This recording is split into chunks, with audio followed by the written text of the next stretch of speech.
Welcome to the Gymnasium of the Kinosaries, one of the many places where philosophers came to enrich the mind and enlighten the spirit. My name is Aspasia. Though I am not originally from Athens, I have climbed to the top of its social ladder using my wit and intellect. I've even earned the love of Pericles, one of the most powerful men in the city. The mind truly is a beautiful thing.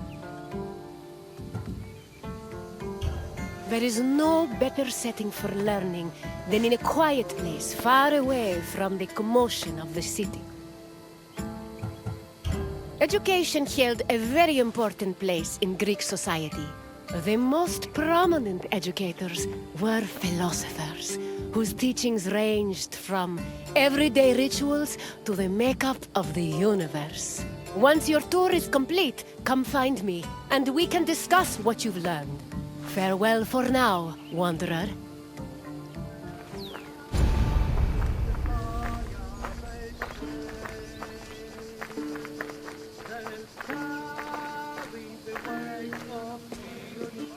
Philosophy comes from the Greek word philosophia, or love of wisdom. This concept was in direct contrast with philochromatia, love of money, and philotimia, love of honor. As of the second half of the 5th century BCE, Athens was known as Greece's capital of philosophy. Due to the rise of democracy, there was an increasing need for education beyond the basic subjects of elementary school. Athenian citizens needed to be able to participate in various functions of the democratic state, such as being elected for office, proposing new laws, engaging in military decisions, or simply defending their rights.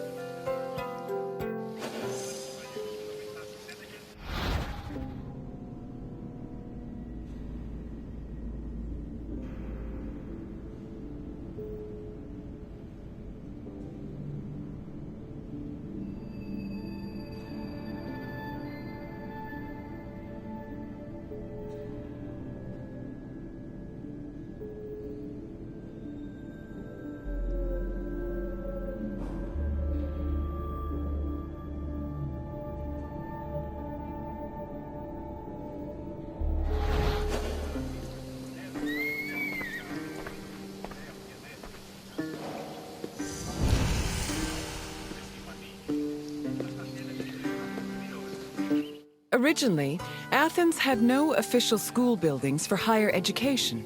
Sophists and philosophers taught either in private homes or in public spaces like the theater.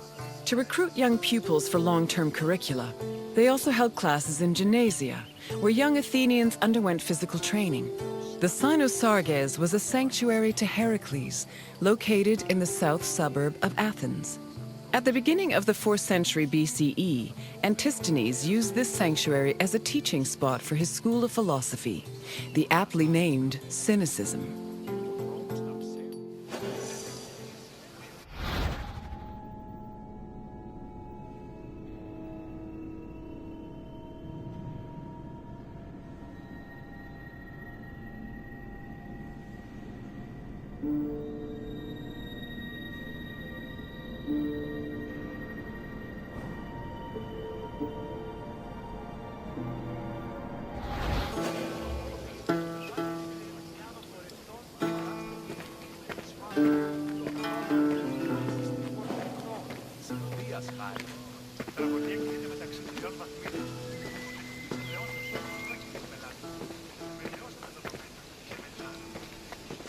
Any free citizen was allowed to involve themselves in the Athenian democratic process.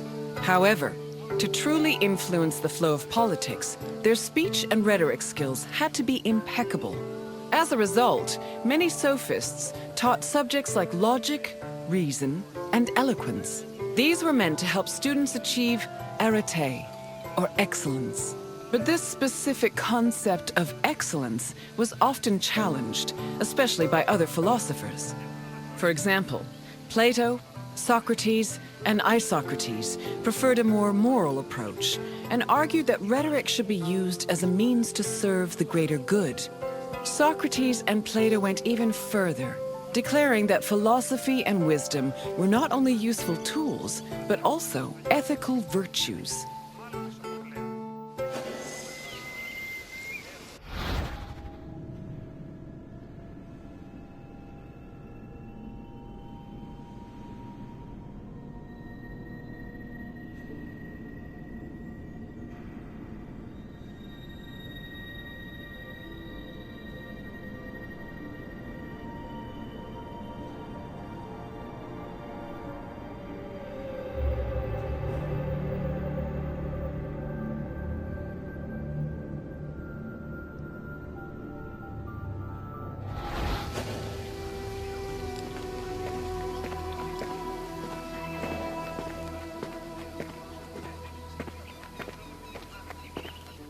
Ancient Greek philosophy was multidisciplinary in nature. In addition to wisdom and logic, philosophers also studied and taught math, geometry, music theory, and even medicine. For example, the philosopher Prodicus wrote a treatise called On Human Nature, where he outlined various explanations on human physiology. Philosophy's influence was also great enough to affect medicine. Hippocratic physicians were known to incorporate philosophical ideas into their work, and the treatise On Airs seems to be influenced by pre-Socratic theories on air being the first principle of the universe.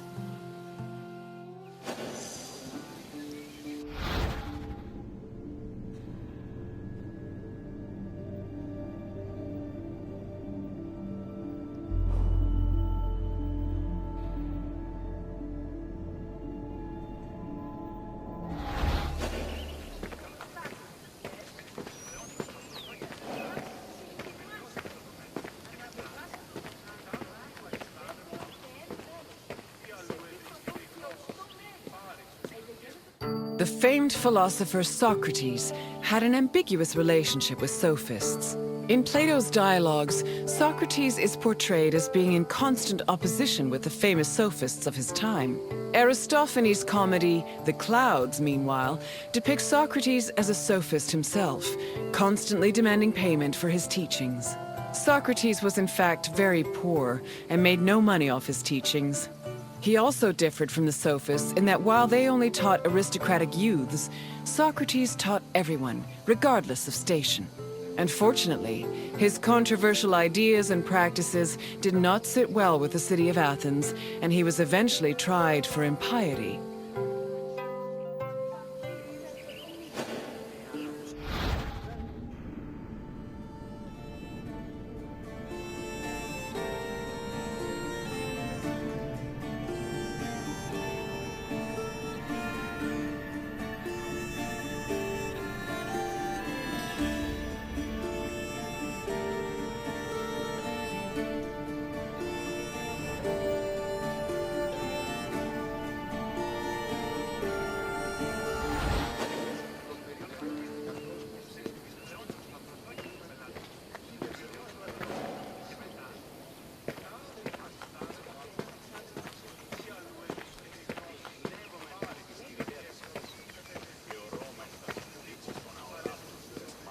Philosophy was not only a collection of ideas, but a way of life.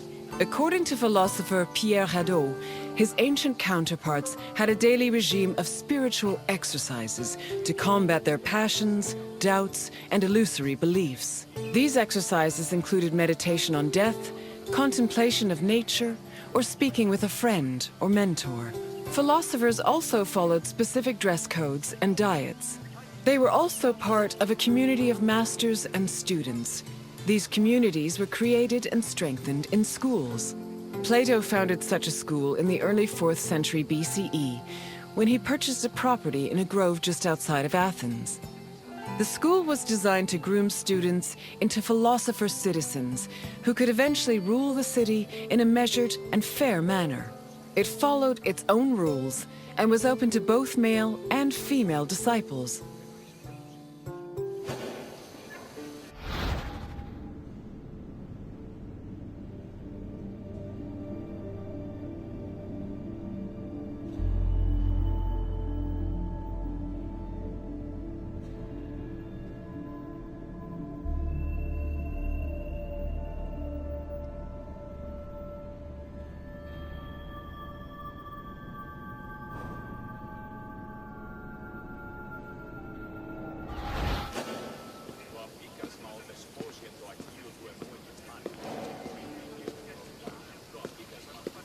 I can tell by the crease in your brow that you're already puzzling over the new things you've learned.